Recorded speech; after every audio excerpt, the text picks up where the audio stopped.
ناظرین، یہ صرف ایک جہاز کی کہانی نہیں، یہ سمندروں کے سینے پر لکھا وہ اعلان ہے جس نے پوری دنیا کی نیندیں اڑا دی ہیں۔ یہ وہ لمحہ ہے جب طاقت، خوف اور خاموش جنگ کے سائے ایک دوسرے سے ٹکرا رہے ہیں، اور اس ٹکراؤ کے بیچ چین نے ایک ایسا آہنی دیو سمندر میں اتارا ہے جس کا نام ہے فوجیان۔ ایک تیر جو سیدھا امریکہ کے بحری غرور کے دل پر لگا ہے۔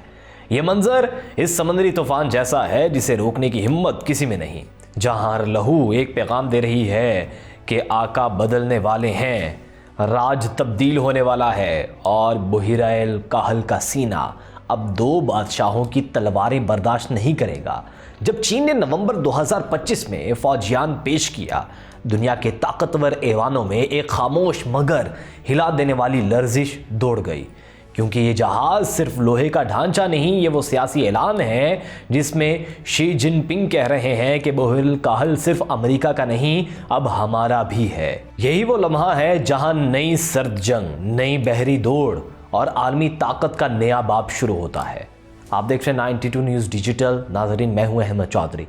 چین کے اس طیارہ بردار جہاز کا وزن 80,000 ٹن کے قریب ہے، اور اس کی وسعت کا اندازہ اس سے لگایا جا سکتا ہے کہ اس میں 70 طیارے بیک وقت سما سکتے ہیں۔ ان میں لڑاکا طیارے بھی شامل ہیں، ہیلی کاپٹر بھی، اور وہ جدید طیارے بھی جو قبل از وقت وارننگ، ہدف کا سراغ اور دشمن کی نقل و حرکت کا بہت پہلے پتہ لگا لیتے ہیں۔ یہ صلاحیت پہلے صرف ایک طاقت کے پاس تھی، اور وہ طاقت امریکہ تھی۔ اب پہلی بار اس برتری کو حقیقی چیلنج ملا ہے۔ ناظرین، فوجیان کی سب سے اہم خصوصیت اس کا الیکٹرو میگنیٹک کیٹاپالٹ سسٹم ہے۔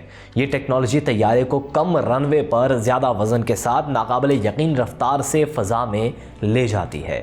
امریکہ کے سوا دنیا میں کوئی ملک اس صلاحیت کا حامل نہیں تھا۔ چین نے پہلی بار اسے نصب کر کے یہ واضح پیغام دیا ہے کہ وہ اب ایک روایتی فلائٹ سے کہیں آگے نکل چکا ہے۔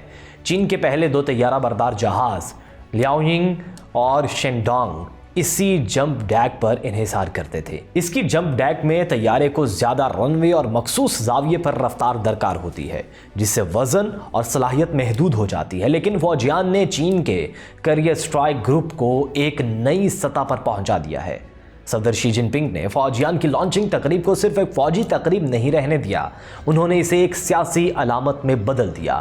فوجی وردی میں ملبوس ہو کر انہوں نے پائلٹس کو ہیرو قرار دیا، کیریئر کے ڈیک پر جا کر اس کی قابلیت کا جائزہ لیا، اور وہ نعرے جن میں فتح، اطاعت اور سیاسی وفاداری کا ذکر تھا، پورے منظر کو طاقت کے ایک نئے ظہور میں تبدیل کر کے چین کے سرکاری میڈیا نے فوجیان کو بحریہ کی ترقی کا سنگ میل قرار دیا۔ لیکن مغرب کے لیے یہ واضح وارننگ تھی کہ اب بحر الکاہل میں امریکہ کی یک طرفہ اجارہ داری نہیں رہی۔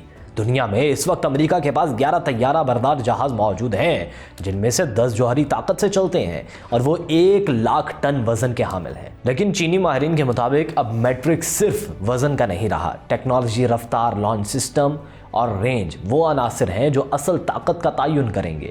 اسی لیے آسٹریلین اسٹریٹجک پالیسی انسٹیٹیوٹ نے فوجیان کو فاسٹ ڈیٹرنس فورس قرار دیتے ہوئے کہا کہ اس کی موجودگی ہی امریکہ کے لیے کسی بھی خطرے میں نئی حکمت عملی کی ضرورت پیدا کر سکتی ہے۔ فوجیان کا دوسرا پہلو تائیوان ہے۔ یہ جہاز جس صوبے کے نام پر ہے وہ تائیوان کے بالکل مقابل واقع ہے، اور یہ محض اتفاق نہیں، چین برسوں سے کہتا آ رہا ہے کہ تائیوان اس کا حصہ ہے اور ضرورت پڑی طاقت کا استعمال کیا جائے گا۔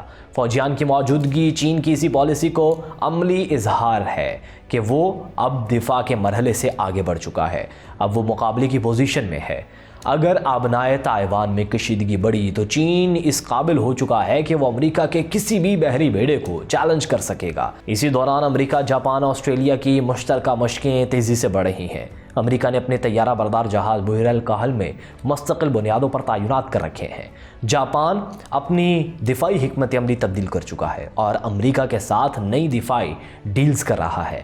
بحر الکاہل اب وہ میدان بن چکا ہے جہاں خاموش جنگیں لڑی جا رہی ہیں، اور چین کا فوجیان اس خاموش جنگ کا وہ ہتھیار ہے جس کے بعد امریکہ کے لیے اپنی پرانی پوزیشن برقرار رکھنا آسان نہیں رہے گا۔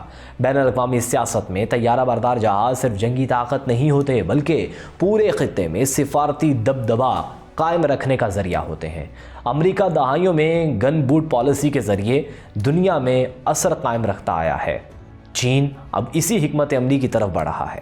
ماہرین کے مطابق فوجیان وہ پہلی سیڑھی ہے جس کے ذریعے چین مشرق وسطیٰ، افریقہ، یہاں تک کہ بحیرہ روم تک اپنے اثرات بڑھا سکتا ہے۔ اس کے پیچھے چینی معیشت، سرمایہ کاری اور بیلٹ اینڈ روڈ کی وسیع حکمت عملی موجود ہے۔ فوجیان کا عملی فائدہ چین کو امن کے وقت میں ملتا رہے گا۔ جیسے ہی یہ کیریئر کسی خطے میں پہنچے گا، امریکہ کو اپنی حکمت عملی نئے سرے سے ترتیب دینا پڑے گی۔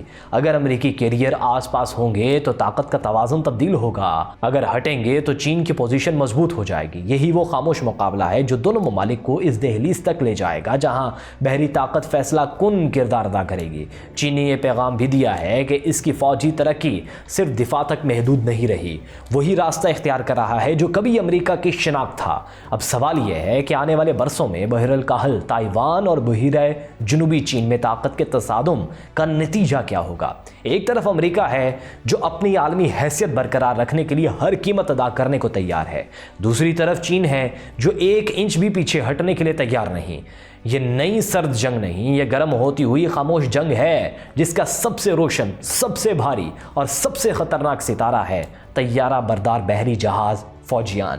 یہ سارا پس منظر، فوجیان کی صلاحیتیں، ماہرین کی تشویش اور امریکی رد عمل اب ایک ایسا وسیع تر منظرنامہ تردید دے رہا ہے جو آنے والے برسوں میں بحر الکاہل اور ہندو بحر کے مستقبل کا فیصلہ کرے گا۔ گویا دنیا کی دو سب سے بڑی طاقتیں ایک ایسا سمندر میں قدم جما چکی ہیں جس کی ہر لہر سفارتی توازن کو ہلا سکتی ہے اور ہر موج اسلحہ جاتی دوڑ کی اگلے باب کا عنوان بن سکتی ہے۔ فوجیان نے دنیا کو یہ باور کروا دیا ہے کہ یہ دوڑ کسی ایک سمت میں نہیں بلکہ چاروں طرف پھیل رہی ہے۔ امریکہ اور چین اب صرف سمندر میں قوت کا اظہار نہیں کر رہے بلکہ ٹیکنالوجی، رفتار، رسائی اور فیصلوں کی شدت میں بھی پیچھے رہنے کو تیار نہیں۔ اس لیے جب ہینڈسن انسٹیٹیوٹ کے ماہرین وارننگ دیتے ہیں کہ فوجیان تائیوان کے مشرقی دفاعی لائنز کے لیے نیا خطرہ ہے تو یہ محض جغرافی نقشے کا ایک تبصرہ نہیں بلکہ پورے بحر الکاہل کے مستقبل پر لکھی جا رہی ایک پیشگوئی محسوس ہوتی ہے۔ فوجیان کی تعیناتی اب محض نقل و حرکت کا معاملہ نہیں رہا، یہ چین کے اس نئے تصور کا اظہار ہے جس کے مطابق وہ دفاعی حدود سے آگے بڑھ کر جارحانہ رسائی چاہتا ہے، لیکن یہاں امریکہ کے اوکنیاوا، گوام، جنوبی کوریا اور فلپائن میں موجود اڈے توازن کا دوسرا پلڑا بن جاتے ہیں۔ یعنی اگر فوجیان خطرہ ہے تو جواب میں امریکی نیوی کے رد عمل کی قوت بھی کسی طور کم نہیں۔ امریکہ کے تمام 11 طیارہ بردار جہاز جوہری توانائی پر چلتے ہیں، انہیں کسی بیرونی ایندھن کی ضرورت نہیں ہوتی اور وہ ہزاروں میل تک سمندر میں طاقت کی علامت بنتے رہتے ہیں۔ اس کے مقابلے میں چین کے طیارہ بردار جہاز خصوصاً شیڈونگ اور اب فوجیان ڈیزل پر چلتے ہیں، جس کا مطلب یہ ہے کہ انہیں بار بار سپلائی جہازوں کا سہارا لینا پڑے گا۔ یہ جنگی حالات میں ان کی رفتار، رسائی اور طاقت کو محدود کر دیتے ہیں۔ اسی لیے ماہرین کہتے ہیں کہ چین کے طیارہ بردار جہازوں کی جنگی صلاحیت اور تجربہ اب بھی امریکہ کے مقابلے میں بہت پیچھے ہے۔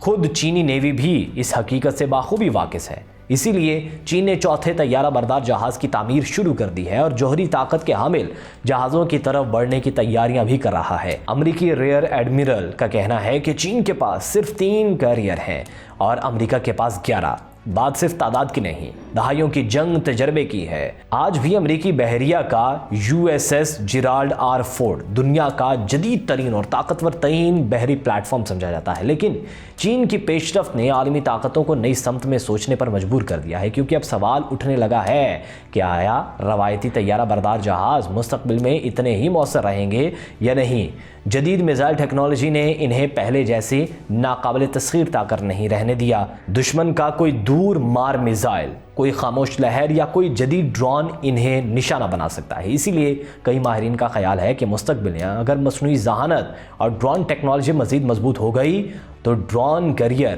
روایتی طیارہ بردار جہازوں کی جگہ لے سکتے ہیں، کم لاگت اور زیادہ اثر کے ساتھ۔ لیکن اس کے باوجود چین ڈٹا ہوا ہے۔ سیٹلائٹ تصاویر ظاہر کرتی ہیں کہ چوتھے جہاز کی تعمیر شروع ہو چکی ہے۔ آنے والے وقت میں جوہری طاقت کے حامل چینی کیریئرز بھی اس خواب کا حصہ بن جائیں گے۔ اور اس پورے منظرنامے میں ایک بات واضح ہے، سمندروں پر طاقت کا نیٹ ورک مزید پیچیدہ ہوتا جا رہا ہے۔ اگر پلڑا چین کی بڑھتی ہوئی قوت کا ہے، دوسرا امریکہ کی پرانی مگر مضبوط روایت کا۔ تائیوان کی وزارت دفاع کے تحت چلنے والے institute for national defence and security research کے ماہرین کہتے ہیں کہ خطرات دونوں طرف موجود ہیں۔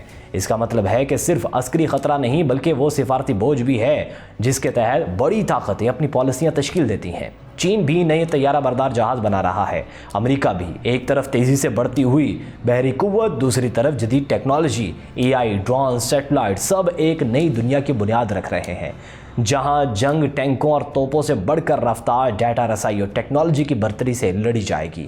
یہ تمام حقائق ہمیں بتاتے ہیں کہ فوجیان ہو یا USS جیرالڈ آر فورڈ، یہ سب اس دوڑ کا تازہ باب ہے جو ایشیا کے سمندروں میں لکھی جا رہی ہے۔ ایک ایسا باب جس نے طاقت کے توازن کو مزید نازک بنا دیا ہے اور جس کے آنے والے صفحات اسلحہ، ٹیکنالوجی، سفارت اور فیصلوں کی شدت سے بھری دنیا کا نقشہ پیش کریں گے۔ آج کے ولاگ سے اتنا ہی، مجھے دیجیے اجازت، اللہ حافظ۔